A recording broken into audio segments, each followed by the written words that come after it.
जैसी न्यूज़ के जितने भी दर्शक हैं उनका मैं स्वागत करता हूं और इनको जी आपका भी बहुत बहुत धन्यवाद है। आपको कुछ दिनों में हम ये देखने जा रहे हैं कि एलनाबाद में मच्छर की बड़ी समस्या है। जो हर हर हर गली में, हर मोहल्ले में पेशेंट ही पेशेंट दिखाई दे रहे हैं। अस्पताल भरे हुए हैं और वो डेंगू फैला हुआ है। ये मच्छर की निवारण के लिए नगर पालिका क्या कर रही है? देखो, नगर पालिका के पास है, पहले तो इनके पास वो फॉगिंग मशीन नहीं थी, फिर भी इन्होंने कह रहे थे ख़राब चल रही है, उसके बाद इन्होंने किसी तरह ठीक करवाई। मैंने भी इसके ऊपर बड़ी सख्ताई से संज्ञान लिया और उसके बाद मैंने खुद ने, रिंकू जी मैं आपको बताता हूँ, खुद ने मैंने हाथ में पकड़ के वो मशीन यहाँ पे मेरे वार्ड के अंदर मैंने फॉगिंग की। लेकिन मैंने पाया कि वो फॉगिंग करने के बाद अच्छे तरीके से, मैं शायद ही किसी ने मेरी तरीके से, मैंने खुद ने हाथ से पकड़ के मशीन को खुद मेरे हाथ से फॉगिंग की हुई है। उसके बाद मैंने ये रिजल्ट निकाला कि मच्छर नहीं मर रहे। और मैंने ये डिपार्टमेंट को भी कहा, नगर पालिका में कहा भी, मैंने कहा इसके अंदर किस तरह का पेस्टिसाइड है जो कि मच्छरों को मार नहीं रहा है। तो इस पर थोड़ा और भी गौर करने वाली बात है, क्योंकि मैंने कहा इतना ज़्यादा पेट्रोल और हमने पोल्यूशन फैला दिया, लेकिन उसका रिजल्ट अगर अल्टीमेट जीरो है तो हमें फ़ायदा क्या हुआ। तो इनके पास पता नहीं, दवाई जो है ये बता रहे थे, कहते थे हमें यहीं से एक मैलाथेन दवाई है वो पीछे से नहीं आ रही, क्या है सिस्टम है, और उसकी वजह से ये मच्छर जो है उनका जो पेस्टिसाइड लेवल जो है वो पूरा हो नहीं पा रहा। क्या वजह रही, क्या नहीं रही पॉइजन की, क्योंकि वो मच्छरों को मार नहीं रहा है। तो हम इस पर दोबारा भी विचार करेंगे। और रही बात डेंगू से मेरा आमजन से भी थोड़ा सा मेरी रिक्वेस्ट है कि घरों के अंदर जो भी आपके कूलर जो आपने बंद कर दिए हैं, अब कहीं पे भी आपके कोई टायर हैं या घड़े हैं, उनके अंदर पानी ना रहने दिया जाए। साफ़ सफाई घरों में भी रखें,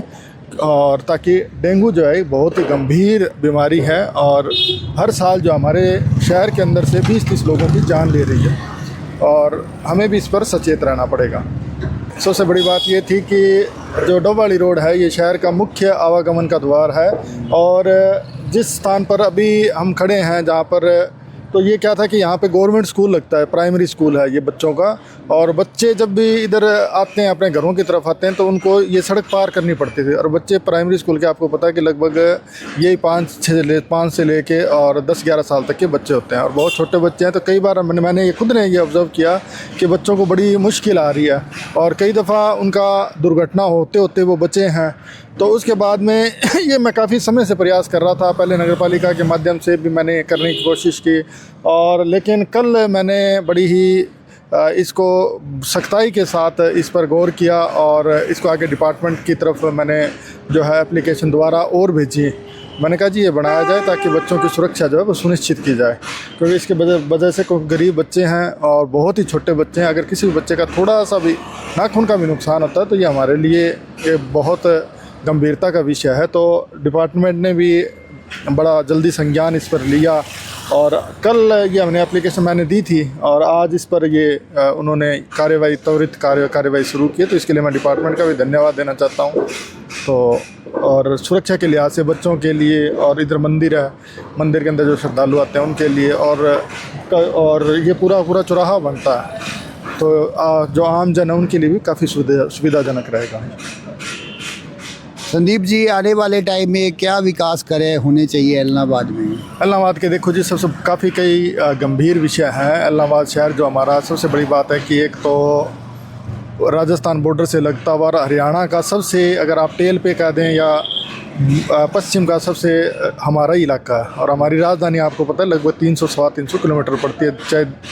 और सबसे एंड छोर पे हम हैं, और बड़े ही अति पिछड़े, पूरे अगर हरियाणा में बात की जाए तो अति पिछड़े क्षेत्र के अंदर हम आते हैं। तो और सबसे बड़ी जो मुद्दे यहाँ के हैं वो, एक तो हमारे जो स्टेट हाईवे जो हैं वो 4 लेन होना चाहिए हमारे डिस्ट्रिक्ट हेडक्वार्टर से जुड़ने के लिए। मेरा आमजन से भी ये थोड़ी प्रार्थना है कि वो भी इस पर विषय पर थोड़ा सोच विचार करें, कभी चर्चा भी ज़रूर करें, क्योंकि जब आप सिरसा के लिए जाओगे तो हमारे पास 4 लेन नहीं है, और आज भी जो सिरसा जाने वाली सड़क है वो बड़ी टेढ़ी मेढ़ी सड़क है हमारी। और आपको पता है अभी आज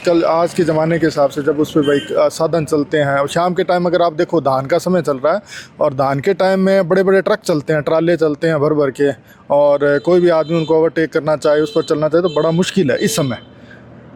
ये खास करके 9 में से लेकर पहले महीने तक बड़ी मुश्किल आती है, ये मैंने खुद ने देखा हुआ है। और तो ये जनता भी थोड़ा गौर करे, और सरकारों से भी हमारी थोड़ी प्रार्थना है कि इसको 4 लेन किया जाए, इस सड़क को सीधा किया जाए, और क्योंकि अब आसपास के क्षेत्र में अगर आप देखोगे हमारे चारों तरफ हनुमानगढ़ के अंदर बड़े अच्छे हाईवे लगते हैं, रावतसर की बात कर लो बहुत अच्छे बढ़िया सड़कें हैं, नौर की बात कर लो अच्छे हाईवे लगते हैं, सिरसा के खुद के बढ़िया हाईवे लगते हैं, डब्बाड़ी के लगते हैं। अब बीच के अंदर क्या आगे इसके अंदर है एलनाबाद एक ऐसा क्षेत्र है जिसको बढ़िया हाईवे नहीं लगता सिर्फ, और बहुत मैं ये कहूँगी बहुत ही निम्न श्रेणी के और